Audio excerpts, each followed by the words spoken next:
Hello everyone. Today we will study about elastic collisions in 2D, and this is also called as oblique elastic collision. So we know what all are the conditions for elastic collision in 2D. First is the kinetic momentum conserved.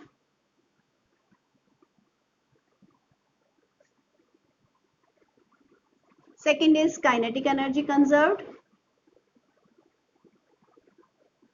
And the third is, because this is oblique or two-dimensional collision, third is that the particles move in a plane after collision,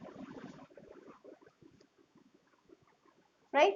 So let's draw the diagram first. So diagram is, suppose m1 is the mass of the first particle, second particle is having mass m2, and for simplicity they have considered in NCERT that the second object is at rest.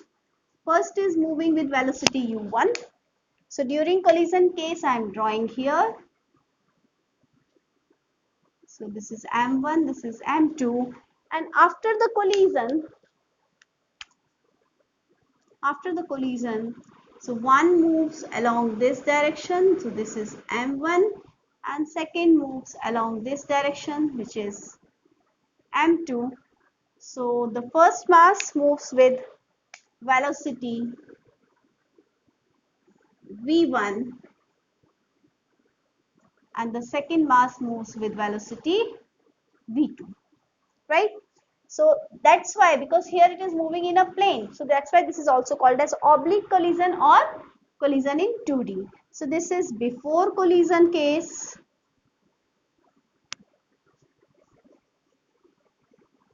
this is during collision case, and this is after collision case.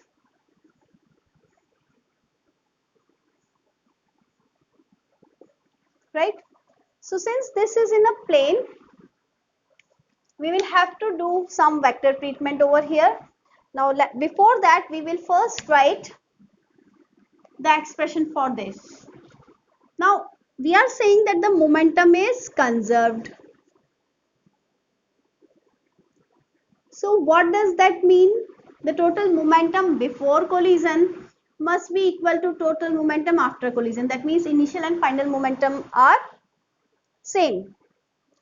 But momentum is a vector or scalar?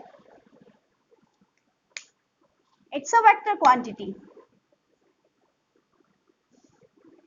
So we need to find the components of the velocities after collision for the two directions, that is x and y. So let's find its components. If this direction of the velocity is with an angle theta 1 with the horizontal, second one is moving at angle theta 2 with the horizontal. So obviously this velocity v1 will have this component v1 cos theta 1 over here, and this perpendicular component v1 sin theta 1. Similarly, the components of velocity for v2 in this direction will be v2 cos theta 2, and this will be obviously v2 sin theta 2. Why so? If you recall the formula, since if we have this a vector and this is theta angle, then a cos theta is the component along this, a sin theta is the component along the other perpendicular direction. So theta along component is always cos theta, right? So if I want to write the expression for momentum is conserved, because momentum is a vector quantity, so for x direction the momentum will be treated differently, and for y direction the momentum will be treated separately, right? So for x direction, what is the initial momentum? That is m1 u1 plus m2 into 0 is equal to, final momentum along x direction is m1 into velocity along x direction plus m2 into velocity along x direction, right? So this is our first expression. And for y direction, what is the momentum along y direction for this and this? No momentum, because no vertical motion is there. So I can say that the total initial momentum along vertical direction is 0. So I can say this as vertical, and this can be said horizontal, right? And for the after collision case, this m1 into v1 into sine theta 1 for first mass, m2 into v2 sine theta 2 for the second mass, but this velocity is along y direction, so I will write this minus v2 sine theta 2. So this gives me 0 is equal to m1 v1 sine theta 1 minus m2 v2 sine theta 2. This negative sign is because the velocity, since v2 sine theta 2 is along minus y direction, right? So this was for momentum conservation.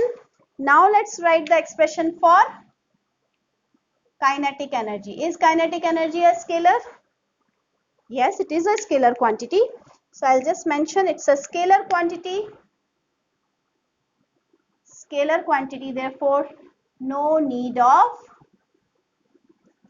components, right?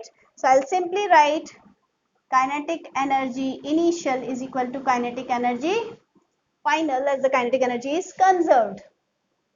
So what will be the initial kinetic energy? Half m1 u1 square plus half m2 into 0 square is equal to half m1 v1 square plus half m2 v2 square.